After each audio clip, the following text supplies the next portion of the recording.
Welcome back in another video. In today's video, I'm going to be showing you how you can maximize your Blur airdrop, and I do think you're supposed to be focusing on this one because this is going to be quite significant. As we've seen in the past before, we had airdrop like ENS, we also had Lux airdrop, and they will vary from 1,000 to even a couple thousand of dollars. Some people made 10,000 of dollars on ENS and also Luxler. Depends how much you use this protocol. So I'm going to be showing you how you can maximize your Blur airdrop. So the first thing that we're going to look at is the document that they published. So if you go to this link, you can see that they published the Blur airdrop 3. So they're going to be showing you the key metrics that they're looking at to give you the points and how they're distributing it. So essentially the first point we have is the points are rewarded to bits on collection based on the collection's 24 hours volume. So if you go to the Blur, click on collection, you can see that the top collections are obviously Mutants, Azuki, Odedit, Boards, Apes, Air Club. We have also Kennels, Moonbirds, and Red Guy, Pudgy Penguins, and so on. So this might be vary on the time that you are watching this. And the way how they are distributing the points is essentially by the bits that they are taking the highest risks and the vast majority of points. So if you have a look at what they say, essentially if the floor for collection is 1.1 Ethereum and there are 100 bits and 1 Ethereum, you bid at 0.99, then your bid won't earn much points because there are 100 Ethereum of buy walls ahead of you. But if you bid at 1.1, which is the highest risk because your bid can get accepted, you will earn a lot of more points because now you are taking the most risk. And also the longer your bid is active, the more points you'll receive. When your bid is accepted, it stops earning points. So what they essentially mean by that, if you have a look on the audited collection, and you can see the floor for this collection is 1.28 and the top bid is 1.28. I really like this collection because the price for this collection is pretty stable, and if you click on bids, you can see there's 160 bids by 28 bidders. So people bidding for multiple NFTs from this collection, and you can see that these guys, they taking the highest risk. So the longer your bid is available in this first place, you can earn the vast majority of points. But I wouldn't recommend you doing this because your bid can get accepted anytime. What I personally do, you can basically bid on the next available place for 127 Ethereum, and you can see the size in here. So there's almost 1800 NFTs bidded for the price, and there's 74 bidders. So you're gonna get quite a lot of points.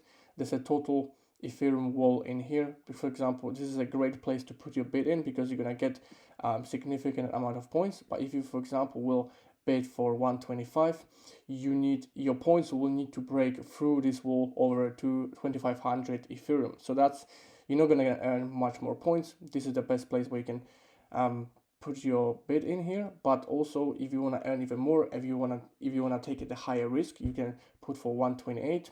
And if, for example, your bid will get accepted, you can quickly sell it. You can list it for a little bit lower, maybe 127, or maybe put it again for 128, or after 3 hours you can sell it for the top bid. But you need to be aware of that if the price for this collection is going to drop, or if the price of Ethereum is going to drop 10%, you can lose some of your fraction of your Ethereum. So that's really key metric to consider.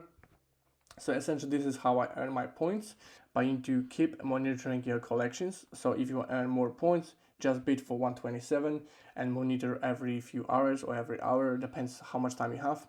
If you don't have much time, you can basically try to put your bid for 1 Ethereum or even lower, so you don't have to stress about this. You don't need to look on the Blur, you don't need to check your collections continuously. You can check the different collections, like for example, let's say Azuki, the floor for this collection is 11 Ethereum 0.5 almost. You can just ignore these flagged items because these people, they cannot accept your bid. So if you put a bid for 12.5, you can see there's a wall in here, 12.77, 10 people bidding for the price.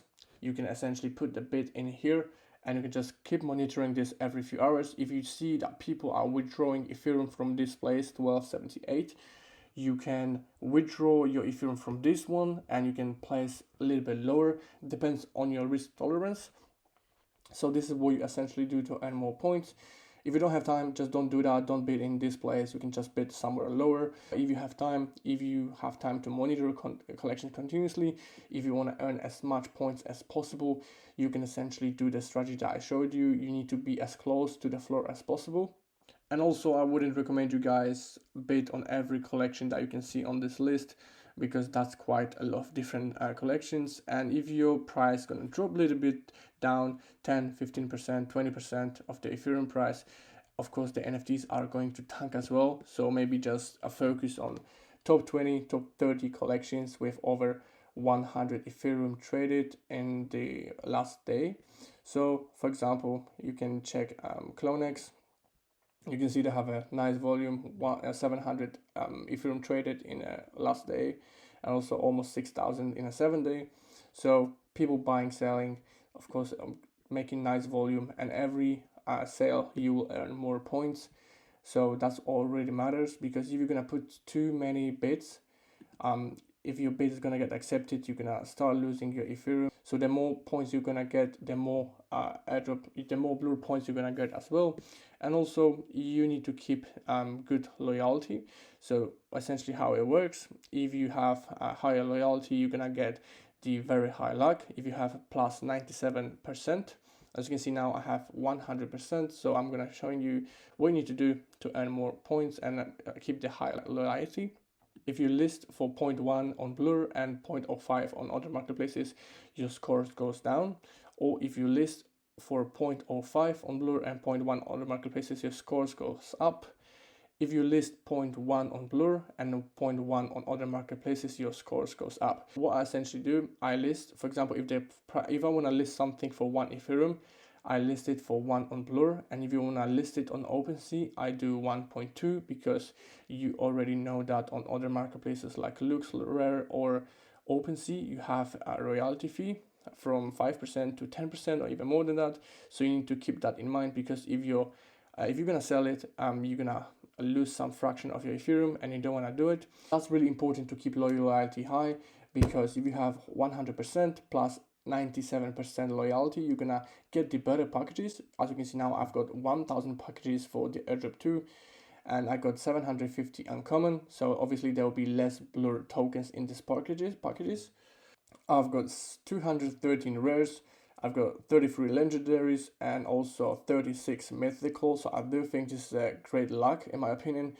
I've seen people that they have over 1000 care packages and they have less than 5 mythical packages, so that's not the best, because they didn't have the high loyalty. And if you have high loyalty, you're gonna get more care packages, more blue tokens in these boxes, in these mythical boxes, so they're gonna be more valuable than the rest of it.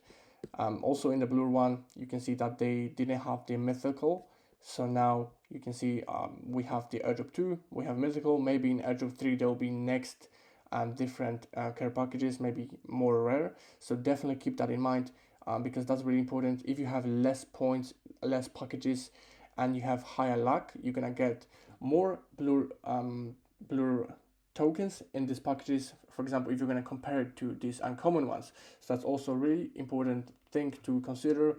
If you don't have much Ethereum, you don't have to bid with quite a lot of Ethereum. As you can see now, I have only 3 in here, so I'm bidding with 3 Ethereum. You can of course do more, and if you don't know how to bid, just go to any collection I showed you guys before. You can go to the bids, click on the place collection bid, and if you want to bid for 127, just go 127, type 1.27, and depends how much Ethereum you have. You can just put place in here. You can just size 2, place a bid, and that's all.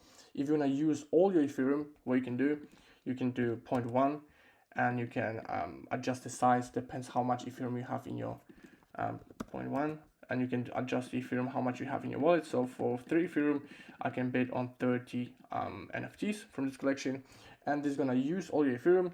Also important thing that you can go to collections, and you can bid with all your free Ethereum for as many collections as you want. So I advise you guys, before I said, just bid on top 20, top 30 NFTs, different collections with the highest volume.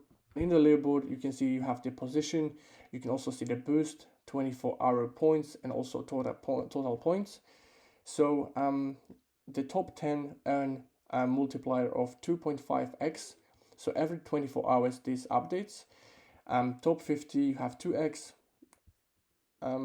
Top 50 you have 1.5x, and also top 100 you have 1.2x.